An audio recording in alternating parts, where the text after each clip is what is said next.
Hello, welcome to CECD Enterprise TV.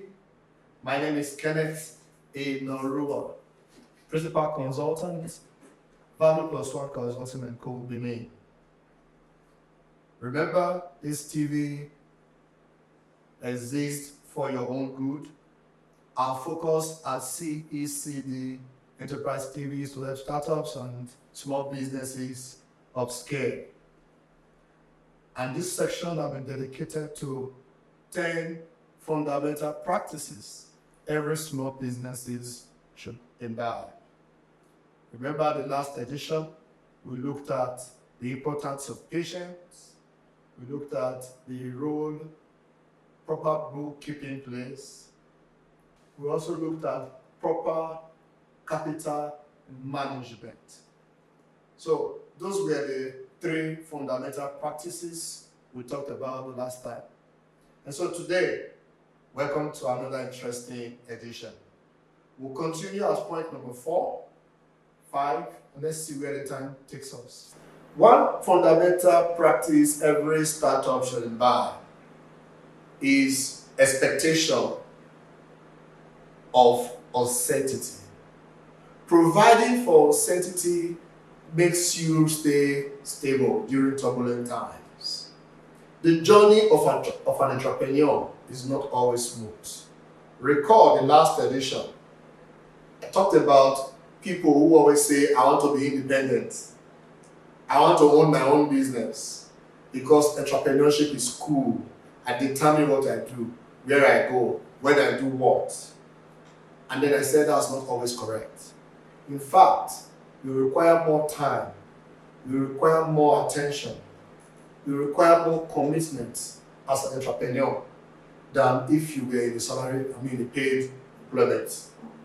Therefore, as a startup, you are exposed to certain uncertainties. Probability of disruption is very high, especially the first 5 years. There will be times you will undergo challenges and difficulties. You may not even have money to feed. You may not even have transport to go to your office or your workplace.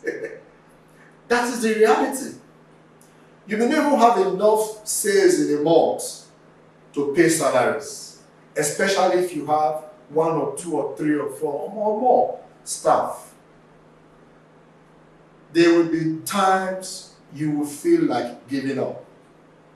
It must happen. If it has not happened to you already, then it will soon happen. If it has happened already, expect more to come. Uncertainties are what makes the journey of entrepreneurship interesting. It's like a woman who looks at her husband and says, "You are boring. Everything I say you do. I expect you at times to tell me no." That is the same way that journey is for you as a startup. When you start the business, don't let anyone deceive you that the journey will be smooth or true. Disruptive times will come. Remember COVID-19? Remember what happened to businesses? The year 2019 and 2020, everything nearly crumbled. In fact, several businesses closed up. I remember 2 of my clients, 2 startups. We helped them set up accounting system and structures for running their business. And 2 months after, shops closed down. Government asked that everyone should stay at home because of COVID-19. Academic programs were all held still. Everything was still still for COVID-19. Some have bought, stock up their shop, they couldn't sell. Some have paid, goods were not supplied. And yet, interest was running on loans taken. Overdraft was running on, going to debits in the bank. Businesses experienced huge losses. Sometimes these uncertainties could be personal. You could start a business today, tomorrow you fall ill, or your wife have an accident. I know you will say God forbid, but that is life. These things happen. You start a business today, your parents need money tomorrow. You will be tempted to use your working capital for personal transactions. As a startup, it is very important that you are prepared for uncertainties. And like I mentioned before, uncertainties associated with a small business or even a big business differ. It could be personal or associated with the business. I've given instances where it is associated with the business. You may have projected to have a profit or a sale, a turnover of XYZ. And at the end of the month or the period, you found that you didn't meet your target. And whereas there were certain activities that were tied to achieving that target. Probably you have planned to increase your purchases. You have planned to clear up a loan you have taken. Maybe you have planned to pay up a lease agreement you have with someone. Certain uncertainties can occur. Maybe you have even planned to use the sales for that period for a future rent. And then the year ends, you are unable to meet up subsequent rent. These are challenges. And every startup is a must. Every startup must undergo such challenges. All you need to do is to be prepared for these challenges. Now, let me introduce you to corporate hypertension. It also happens, just as it happens to us as individuals. We have high blood pressure. The same way even businesses undergo such. There are times in a business, scenarios come that create tension, turbulence. You have some targets, projects to tackle, but you don't have enough resources to fund that project. You have some jobs to do, but you don't have enough resources to carry out those jobs. And my question for you will be, when things happen, when uncertainties occur, when destructive tendencies come against you and your business, will you close shop? Will those uncertainties kill the dream that you have? Or you have all it takes already to overcome those uncertainties and destructive tendencies and thereafter move on? Remember the word of a great philosopher, that when we watch the clock, we should learn a lesson. We should do what the clock does. The clock keeps ticking. It never ticks backward, it ticks forward. The clock keeps moving. We are advised to do what the clock does. Therefore, we should keep going. That's my number 4 advice for you as a startup entrepreneur. Keep on going. Number 5, very fundamental, so basic that it cut across age. I've been involved in several conferences, leadership sections, for both young and old. And this point have been very beneficial to everyone. And I am convinced also it will be of benefit to you. Number 5, fundamental practice. Every businessman, every individual, startup, entrepreneur should know. Develop an investment plan. Develop an investment plan. When you hear investment, a lot of things come to mind. Let's not go deep into investment. We'll stay at the basics. Because you'll be asking yourself, I'm a startup, how come he's talking about investment? You are right. As a startup, don't expect so much from the business, because it's still at the nurturing stage. You are still watering. And I have said before, it might take you 1 to 10 years to begin to make sense out of your business. For some persons, 1 to 5 years. For others, 1 to 8 years. So I don't know what will apply to you. But no matter the stage you are in life, you must have a functional investment plan. The least form of investment I want to introduce to every one of you today is savings. Savings.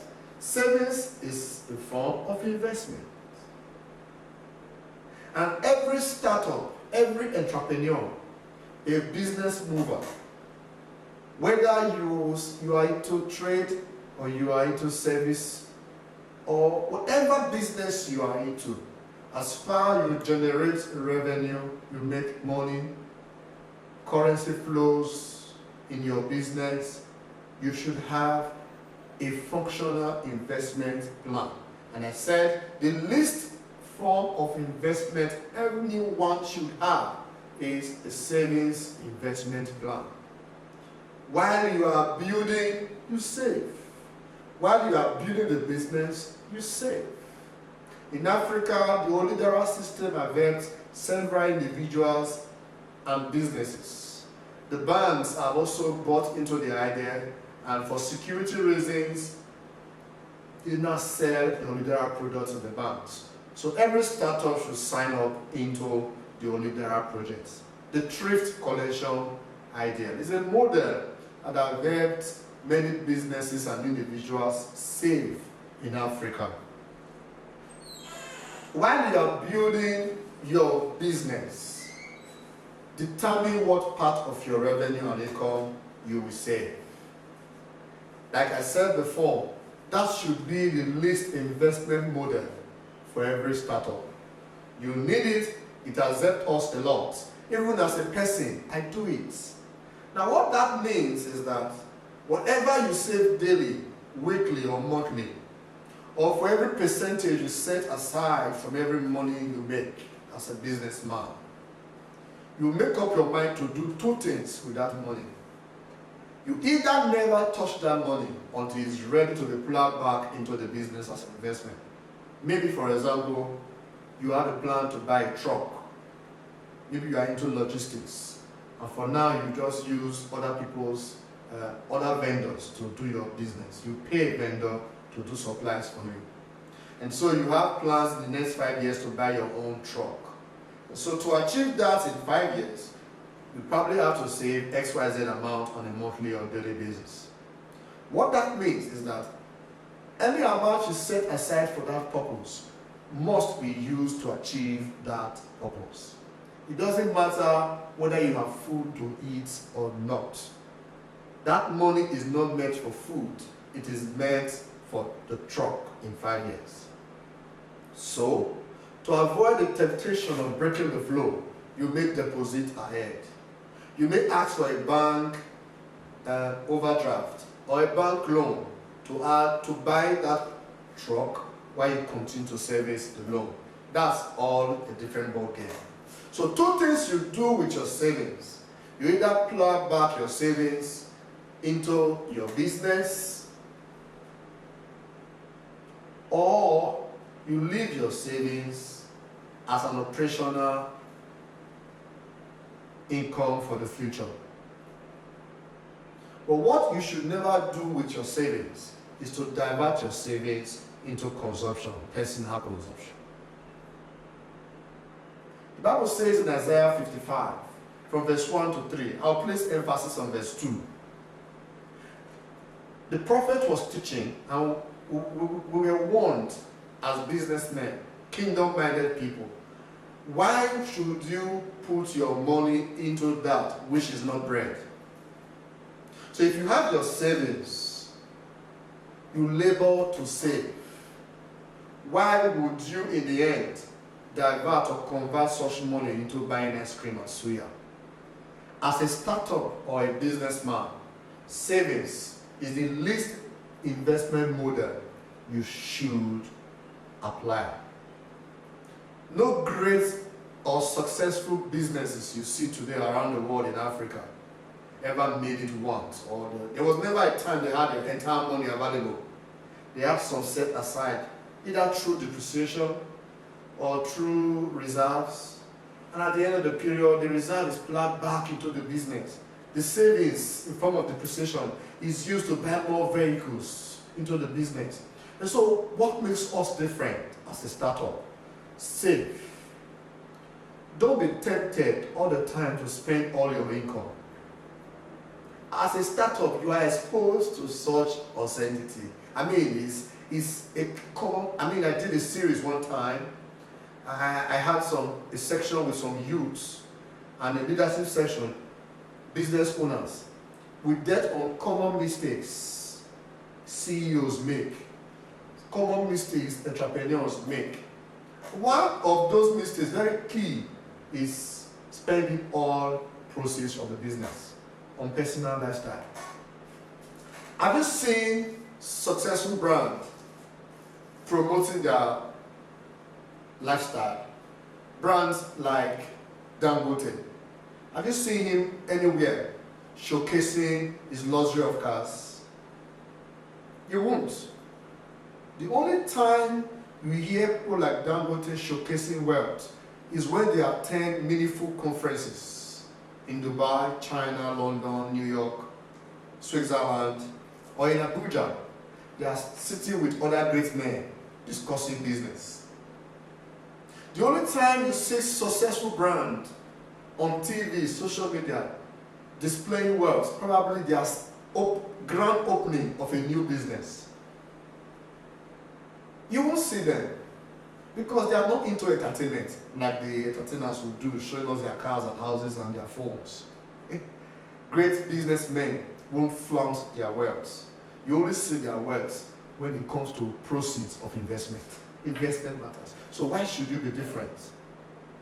My advice for you, my desire for every startup, ladies and gentlemen, from wherever you are watching from, is that you join the FIRE movement. The FIRE movement is an acronym. FIRE stands for financially independent, then retire early. For you to join the FIRE movement, you must have a good habit of saving, a good habit of managing your resources. Proverbs chapter 10, verse 4 and 5 teaches us that a prudent son is he that saves in summer. So when you make money, a certain percentage should be saved for the future. So in the future, you either use that savings to meet very critical needs that will enlarge your cost and operation, or meet very key infrastructure or a need in your business that will also expand and enlarge your business. Don't spend all your savings. Don't spend all your money. You should have some sown into the kingdom. You should have some invested into things that have the potentials of giving you returns even in future.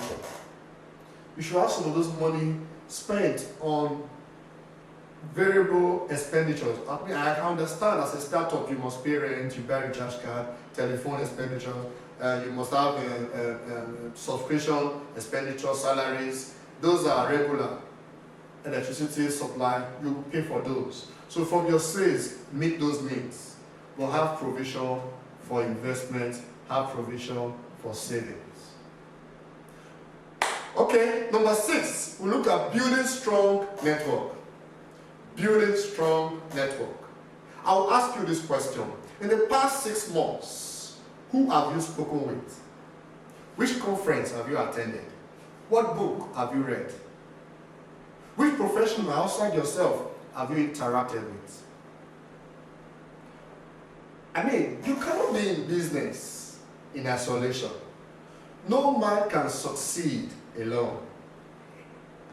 It doesn't matter what you do.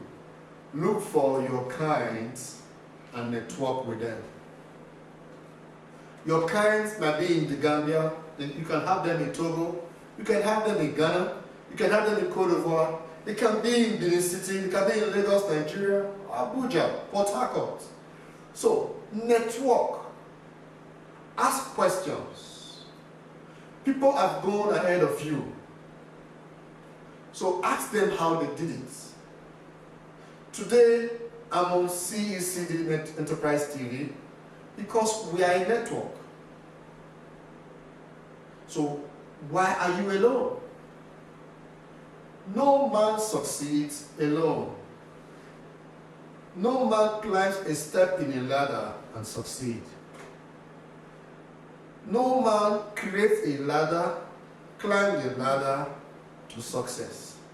At some point in our lives, we are offered a ladder to climb. If you remain alone, you will remain below. But if you stay out of that environment you are in now, you will not remain below. You will move above. Building a reliable and strong network positions you for more. So sometimes you may have jobs, you don't have capacity.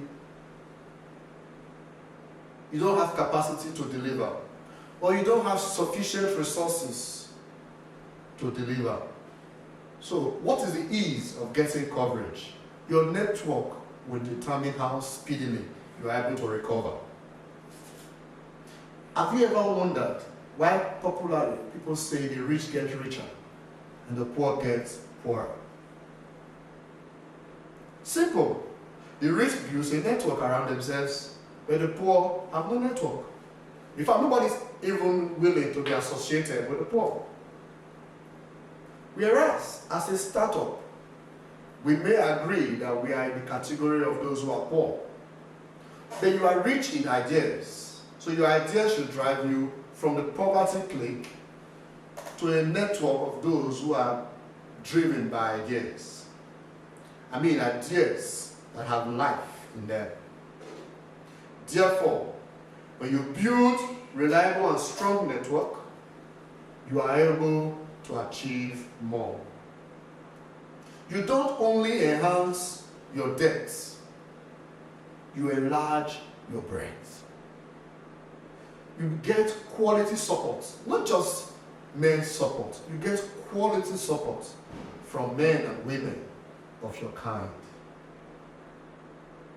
That is what you get when you build strong network. Ladies and gentlemen, are you ready to upscale? Are you ready for your next level? For you to live where you are now to that level, you need a reliable network. The importance of strong network cannot be overemphasized. So I want to encourage you, have a plan, a network building plan. Determine the next conference you should attend. Determine those who are ahead of you should go and study under. Determine the next country you should go just because of the network they are intended to build. You need them. They may not need you, but you need them. So as you build your network and grow your network, indirectly, it will rub off on business. It will rub off on your organization, and you'll begin to grow in a level you never expected. Okay, that brings me to the end of the series. I hope you've had a nice time today. Continue to watch CECD Enterprise TV for content that will benefit you and your business. Thanks for watching. Have a nice day. Bye-bye.